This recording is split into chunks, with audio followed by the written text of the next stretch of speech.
I spend a long time trying to get this new hair to look at least somewhat presentable. And oftentimes, it doesn't work. Hey everyone, my name is Charlie, and, well, it's been a long time since we last caught up with one another, so how are you doing? What have you been up to this week?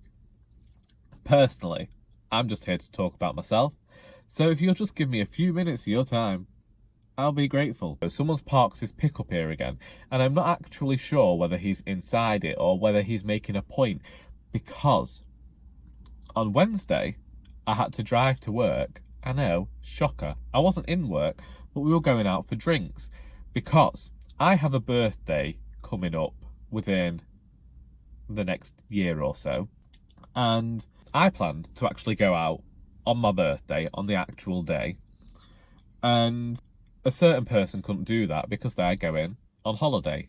Fine, I don't mind. Then we were going to do it on the 3rd, but I remembered I got the Poets and Pints, so we cancelled that straight away. And then they were all going to go out on the 10th. I thought, well, you're going out for my birthday without me. So the only reason I couldn't go is because I was going to the theatre. And that is 45 minutes away. So Charlie thought, do you know what? I'll take one for the team. I'll leave my car here for 2 days, get a lift on Friday again, like back in old days when he couldn't drive. And I'll come and I'll drink with you. You know, I will do that. I will make that sacrifice. However, I didn't get the least bit squiffy because, you know, going to the theatre drunk's never a good thing. I've seen someone do that once, and it's the first time I've ever seen someone escorted out of the theatre.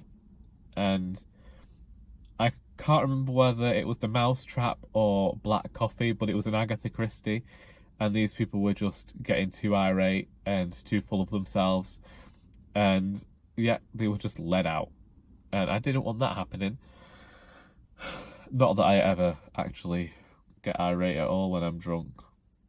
Anyway, so we went, drinks were had, fun time was had by all, but I had to leave after 2 hours for the theatre, so my mother came, picked me up, and we beggared off to Crewe. Now, here's the thing.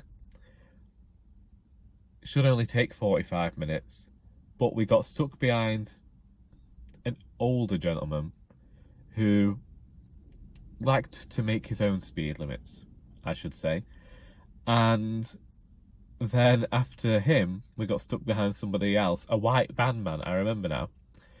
And we arrived to the theatre with 2 minutes to spare until curtain up. And it was fantastic. We went to see The Lady Vanishes, and we were actually quite surprised by the acting of Lorna Fitzgerald, because we'd seen her when she was in EastEnders, and we didn't think that she was the best actress in the world on there. And then we saw her on the stage and we were completely astounded. However, we came out of the theatre and we were driving back down the road at 9:30, so it was only a 2-hour performance, and that seemed quite fast to me. I did wonder whether they'd rushed a bit of it to try and force us to leave the theatre quicker. They did get some of the loudest applause I've ever heard for a show though, and considering the theatre was basically empty, this was quite nice. But me and my mother, we realised we're a bit peckish, a bit hungry. And I don't know whether you know this, but about 18 months ago, I became a vegetarian. And the only place open at 9:30 was McDonald's.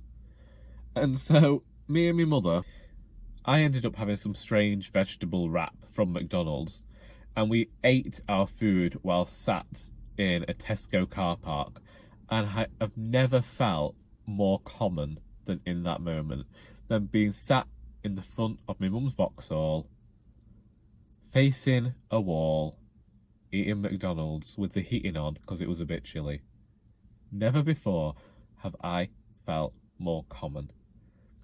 I did worry at one point that people might think we were dogging, which would be a very strange thing to do in a supermarket car park, but I imagine it has been done because there are a lot of weird folk out there. But no, I was just eating some very cholesterol heavy food that will one day lead to my early death, but we all know that my death's coming a bit early anyway. It's A sad but natural fact.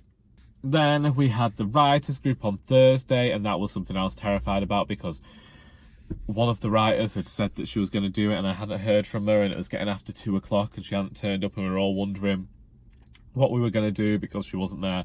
And then she turned up, and then even though there weren't a lot of people there again, it was a great workshop. I got 2 poems written, both of which need heavy work. I think that one of them is going to be 2 poems, and I think that the other one that I wrote 3 verses of is only going to end up having one of the verses, and then I think that I'll have to change the entire structure.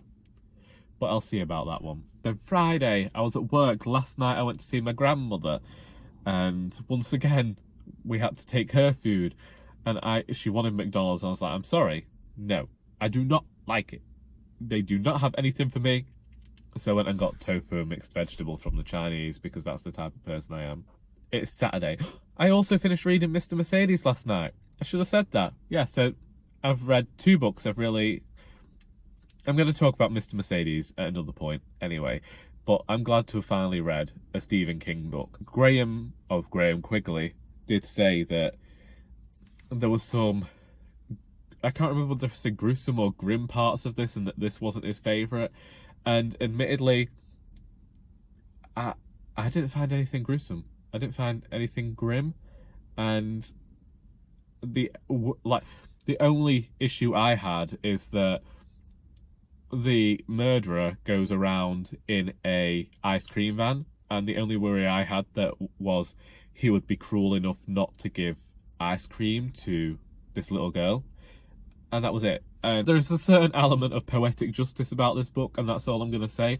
It's left me interested enough to go out and locate the sequels, but it isn't the Stephen King horror I wanted. And I think I've given off a false perception of myself. For a long time, I have avoided the horror genre, as I say in my video, because I worry that it'll leave me feeling anxious and somewhat terrified, which I think is what people seek the horror genre out for. They like to be scared. Personally, I don't like to be scared. I like classic horror more than I would like contemporary horror. I like campy horror more than I like the really gruesome, grim stuff. I don't like all this naming of bodies and that sort of thing. But if it can get a bit psychological and terrible, then I'm okay with that.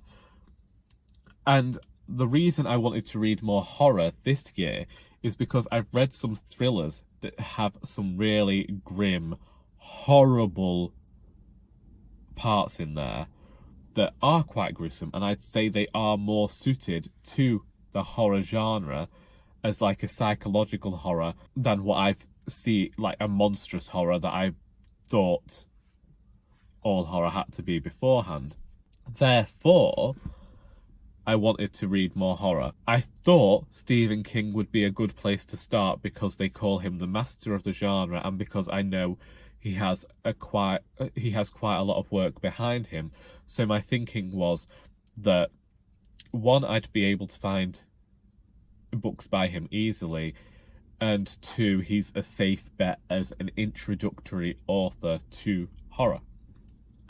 This book, Mr Mercedes, was a thriller, and I understand why Dane recommended that book to me, because it's a way of saying it gets me to read Stephen King, and if I enjoy his writing style, then I can go on and pick up one of the books of the horror genre.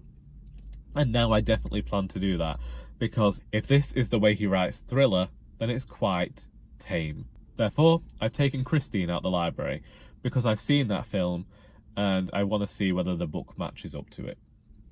What have you been reading? What have you been writing? What have you been watching? What have you been listening to?